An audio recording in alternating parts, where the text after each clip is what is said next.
ৰাজনৈতিক ক্ষেত্ৰখনত নাগৰিক সমাজৰ ভূমিকা কি নাগৰিক সমাজখনক গোটেই অসমখনৰ যিমান জাতি ধৰ্ম বৰ্ণ ভাষা নিৰ্বিশেষে যিসকল লোক আছে ইয়াৰ নাগৰিক সেইসকলক উদ্বুদ্ধ কৰা ভাল কামৰ প্ৰতি দেশৰ একতা অখণ্ডতা সাৰ্বভৌমত্বৰ প্ৰতি তেওঁলোকক দায়িত্ব আৰু যাতে বাঢ়ে তেখেতসকলক তাৰ কৰ্তব্যৰ প্ৰতি নাগৰিক সমাজে সচেতন কৰিব লাগে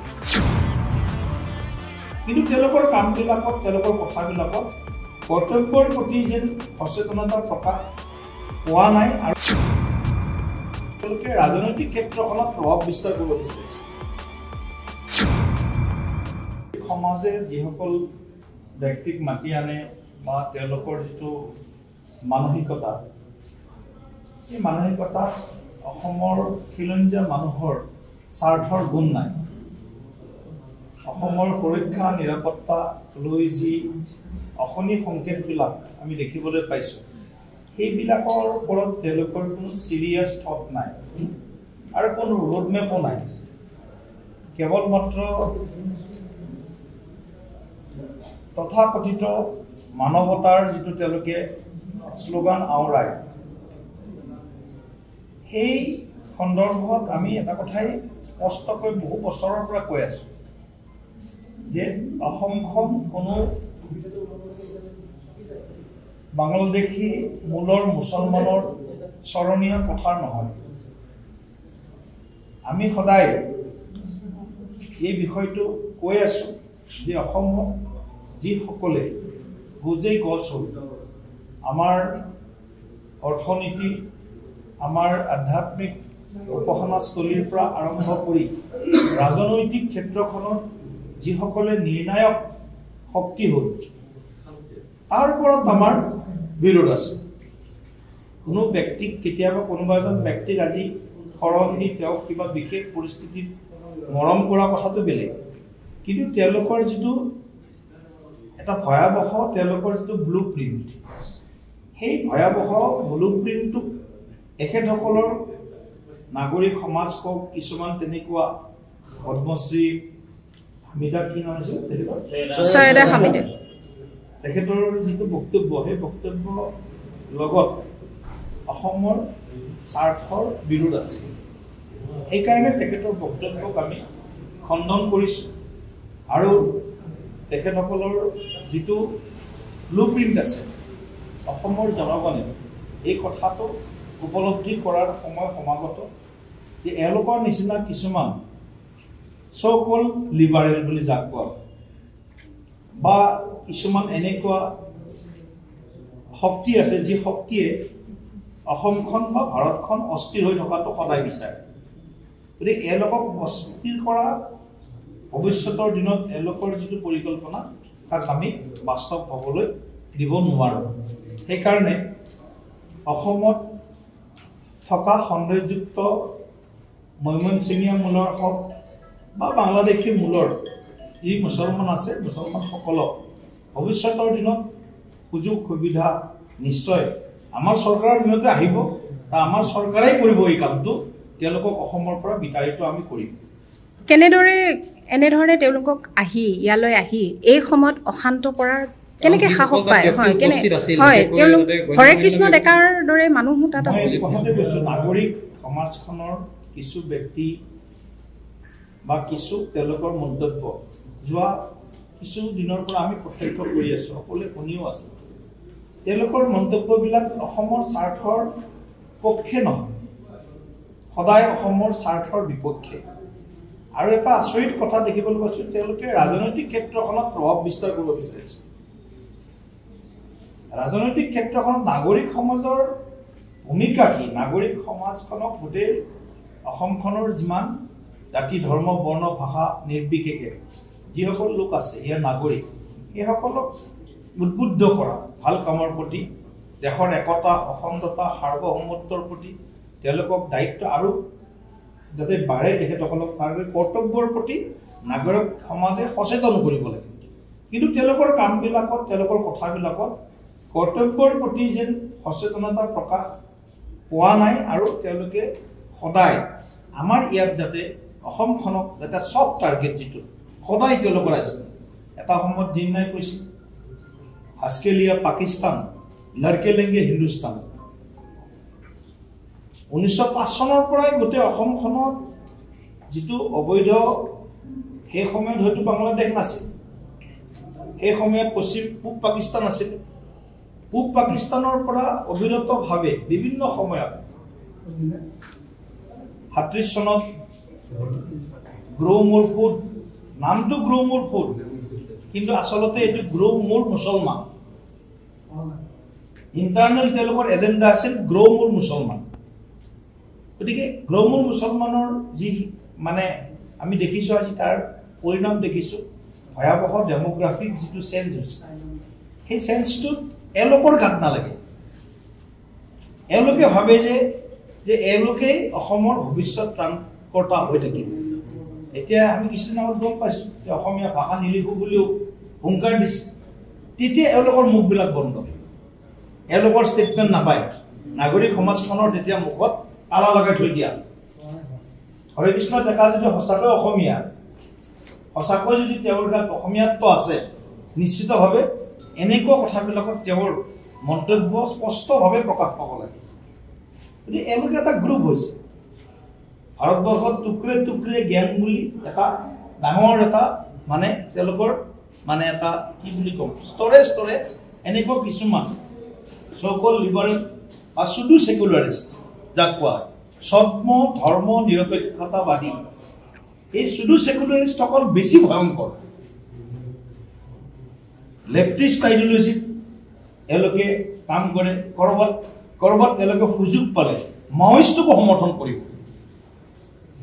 যেটো সময়ত ভাৰত চৰকাৰে মাওইষ্টক সম্পূৰ্ণ নিক্ষেপ কৰাৰ কাৰণে পৰিকল্পনা লৈছে 27 আৰু 31 মাৰ্চৰ ভিতৰত সম্পূৰ্ণ ভাৰতবৰ্ষৰ পৰা এই যেটো মাওবাদী শক্তিটো উৎক্ষেপ কৰাৰ কাৰণে ভাৰত চৰকাৰে যেটো শক্তিশালী পদক্ষেপ লৈছে মাননীয় গৃহমন্ত্ৰী ডাঙৰীয়া এলোকে এইবিলাক বিষয় হজম কৰিব নোৱাৰে এলোকক লাগে অসম ভাৰত সদায় অস্থিৰ হৈ থাকক তুষ্টিকৰণৰ ৰাজনীতি চলি থাকক নিজৰ জাতীয় স্বাভিমান বিসৰ্জন দিয়ক এলোকে এইবিলাক কথা কৈ আৰু এনে ধৰণৰ কামবিলাক এনে ধৰণৰ এজেন্ডাবিলাক চলাই ভাল পায় অসমত মানে মই বিশেষভাৱে অনুৰোধ জনাইছো অনুৰোধ জনাব এখেতসকলৰ শুভ বুদ্ধি উদয় হওক এখেতসকলে অসমৰ স্বাৰ্থত অসমীয়াৰ স্বাৰ্থত খিলঞ্জীয়া মানুহৰ স্বাৰ্থত এখেতসকলে যদি নাগৰিক সমাজ সঁচাকৈ হয় তে নাগৰিক সমাজৰ দায়িত্ব এখেতসকলে পালন কৰে টুকুৰে টুকুৰে গেঙৰ যিটো কথা কিছুমান আণ্ডাৰগ্ৰাউণ্ড কিছুমান অভাৰগ্ৰাউণ্ড কথা আৰু কাম কেতিয়াবা সামঞ্জস্যবিলাক দেখা পোৱা চিমিলাৰিটি দেখা পোৱা কিন্তু এলোকৰ বক্তব্যত কেতিয়াবা যে টুকুৰে টুকুৰে গেঙৰ প্ৰভাৱ আছে কৰবাত নহয় কৰবাত এনেকুৱা তেওঁলোকৰ কথা আৰু কামত বা বক্তব্যত প্ৰকাশিত হয় গতিকে এইটো কিন্তু অসমৰ বাবে ভয়াৱহ আৰু মই এখেতৰ যি বক্তব্য দিলে বাংলাদেশীক অসমত থাকিব লাগে বা অসমত ৰাখিব লাগে মই এটা অনুৰোধ কৰিম এখেতসকল যদি এখেতৰ ভাষাত যদি অলপ বাংলাদেশী হয় এখেতে এটা বিশেষ ইনিচিয়েটিভ লওক ইয়াত থকা বাংলাদেশীখিনি বাংলাদেশলৈ লৈ যাওক নহলে পৰমুখত স্থান দিয়ক তেওঁ কৈছে সুৰক্ষিত হৈ থাকিব আল্লাহে সৃজিছে পৰমুখ নহয় মক্কা পৰমুখটো আমাৰ অসম মক্কালৈ লৈ যাওক মদিনালৈ লৈ যাওক তাত বেছি সুৰক্ষিত কৰি ৰাখক যেহেতু মানৱতাৰ কথা কৈছে এওঁলোকে এটা কষ্ট পোৱা বুলি কৈছে গতিকে কষ্ট নোপোৱা জেগা বহুত আছে বিশ্বত মক্কাত লৈ যাওক মদিনাত লৈ যাওক তাত তেওঁলোকক লৈ গৈ মানে পবিত্ৰ মক্কা পবিত্ৰ মদিনাত লৈ যাওক তাত তেওঁলোকক সংস্থাপন দিয়ক বা বাংলাদেশত লৈ যাওক সেইটো ইনিচিয়েটিভ যদি পদ্মশ্ৰী ডাঙৰীয়ানী লয়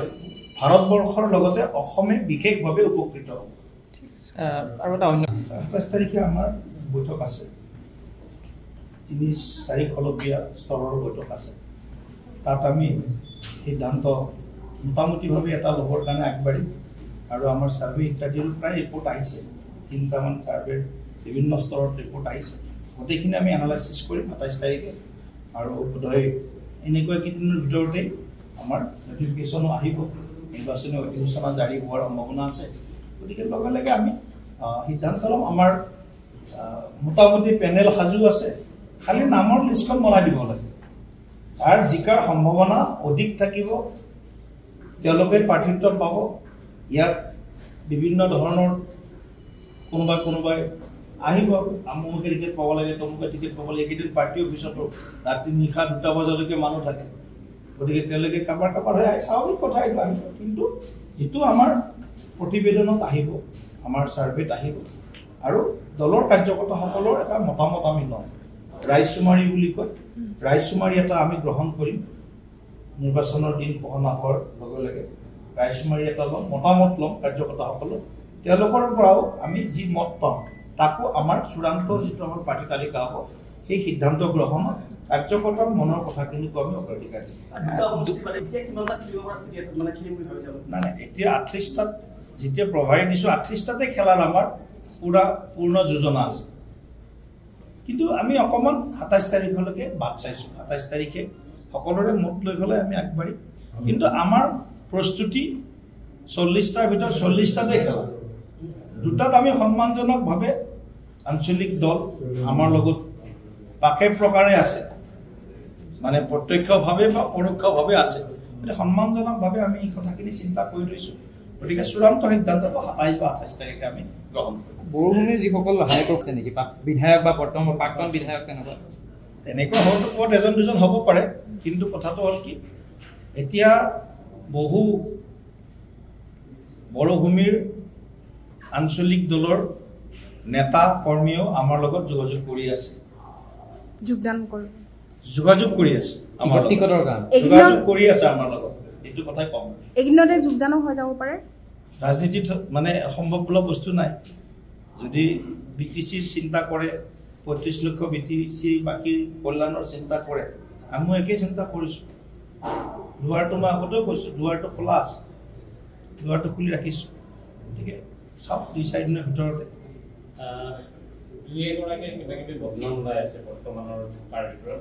নিৰ্বাচন আহিলে এনেকুৱা বহুত আহে আক্ৰমণ প্ৰত্যাক্ৰমণ থাকিব গতিকে তথাপিও ইয়াক আমি সহজভাৱে লোৱা নাই গোটেই কথাখিনি আমি অলপ চাম আলোচনা কৰি বিভিন্ন ধৰণৰ ইয়াত বিভিন্ন পক্ষ জড়িত হৈ যায় পাৰ্টিৰ ভিতৰত থকা সকল এটা একচাম থাকিবই মানে পাৰ্টিৰ ভিতৰত মানে টিকট বিচাৰাসকলৰ মাজত কিন্তু বিৰোধী পক্ষইও অকণমান আমাৰ যিটো নেতাসকলৰ কওক বা আমাৰ যিসকল প্ৰতিষ্ঠিত আমাৰ MCLA বা ইয়াৰ তেওঁলোকৰ বিৰুদ্ধেও কিছুমান এটা এনেধৰণৰ মানে একেবাৰে অত্যন্ত মানে নিম্ন খাপৰ এনেধৰণৰ এটা অপপ্ৰচাৰ চলাব বিচাৰে আমি গোটেই কথাবিলাক আমি গুৰুত্ব সহকাৰে চাম চাই কিনে আমি আমাৰ ইতিমধ্যে গোটেই প্ৰস্তুতি প্ৰায় সম্পূৰ্ণ হৈছে গৃহমন্ত্ৰী ডাঙৰীয়া 28 তাৰিখে সন্ধিয়া গুৱাহাটী পাব 28 আগষ্টত আৰু আমাৰ এখন গুৰুত্বপূৰ্ণ সভাটো তেখেতে অংশগ্ৰহণ কৰিব 29 তাৰিখে তেখেতে ব্ৰহ্মপুত্ৰ নতুন ৰাজভৱনৰ তেখেতে আৰম্ভণি কৰিব আৰু দুপৰীয়া 11 বজাত খানাপাৰা পশু চিকিৎসা মহাবিদ্যালয় খেলপথাৰত NBA পঞ্চায়ত প্ৰতিনিধি সন্মিলনত তেখেতে মুখ্য অতিথি হিচাপে উপস্থিত থাকিব আমাৰ প্ৰায় 20 সহস্ৰাধিক প্ৰতিনিধি অকণমান আমি অন্য স্তৰৰ কাৰ্যকৰ্তাকো মাতিছোঁ দলৰ মানে ৰাজ্যিক সমিতি জিলা সমিতিৰ বিষয়ববীয়া মণ্ডল সভাপতি সাধাৰণ সম্পাদক আৰু আমাৰ যিখিনি মিউনিচিপাল বডি আছে তাৰ কৰ্পৰেটৰ্ছখিনিকো মাতিছোঁ আৰু 6 শিডিউল এৰিয়াৰো আমি তেনেকুৱা MCLA বা MAC সেই সকলোকো মাতিছোঁ সৰ্বমুঠ 20-21 হাজাৰ প্ৰতিনিধি অপেক্ষিত আছে গতিকে আমি তেনেধৰণে এটা সুন্দৰ এখন সন্মিলন পঞ্চায়ত প্ৰতিনিধি সন্মিলন আমি আয়োজন কৰাৰ কাৰণে সম্পূৰ্ণ আমি প্ৰস্তুতি চলাই আছোঁ আৰু বাকীখিনিতো জানেই আৰু ইলেকশ্যনৰ কাৰণে মানে সাজু হ'ব মানে নিশ্চিতভাৱে কাৰণ এই পঞ্চায়ত প্ৰতিনিধিখিনি ফ্ৰেছ নতুন একেবাৰে তেখেতসকলৰ কোনো ধৰণৰ ভালকৈ কাম কৰিলে আমি যিখিনি ভিজন ডকুমেণ্ট দিছিলোঁ পঞ্চায়ত নিৰ্বাচনৰ আগে তাৰ ভিতৰত আমি 15টা প্ৰধান সংকল্প লৈছোঁ সেই 15টা প্ৰধান সংকল্পক আমি লেণ্ডিং কৰাৰ কাৰণে পঞ্চায়তে একোখন দুখন তিনিখন ভাল ভাল আঁচনি যাতে তেওঁলোকে ল'ব পাৰে তাৰ কাৰণে তেওঁলোকক আমি সিদিনা কিছু নিৰ্দেশনাও আমি প্ৰদান কৰিম CMA যেটো কৈছে যে নেৰেটিভ বিল্ডিঙৰ যেটো কাম 26ৰ বাবে সেইটো আৰম্ভ হ'ব পাৰে নিশ্চিতভাৱে গৃহমন্ত্ৰী ডাঙৰীয়াৰ অসম ভ্ৰমণ কেইবাটাও দিশত গুৰুত্বপূৰ্ণ বিশেষভাৱে 2026 চনৰ সমাগত বিধানসভা নিৰ্বাচনৰ এটা স্তৰৰ কাৰ্যকৰ্তাক আমি তেওঁলোকক মানে নিৰ্বাচনৰ বাবে কেনেদৰে সাজু হ'ব লাগিব কাৰণ অসমৰ এতিয়াও প্ৰায় 80% ৰুৰেল এৰিয়া গ্ৰামাঞ্চল 80% গ্ৰামাঞ্চলৰ ৰাইজে যিসকল প্ৰতিনিধিক ভোট দি জিকাইছে সেইসকলৰ ওপৰত ৰাইজৰ আস্থা বিশ্বাস আছে তেওঁলোকে যদি এইকেইটা দিন ভাল কাম কৰে নিশ্চিতভাৱে ৰাইজে ভাল কামৰ লগত থাকিব আৰু আমাৰো 26ৰ নিৰ্বাচনৰ কাৰণে নিশ্চিতভাৱে তেওঁলোকৰ কাম আৰু তেওঁলোকৰ ৰাইজৰ যিটো আশীৰ্বাদ এই আশীৰ্বাদটো আমাৰ কাৰণে মূল্যৱান হ'ব সহিদা হামিদৰটো অকমান হিন্দীত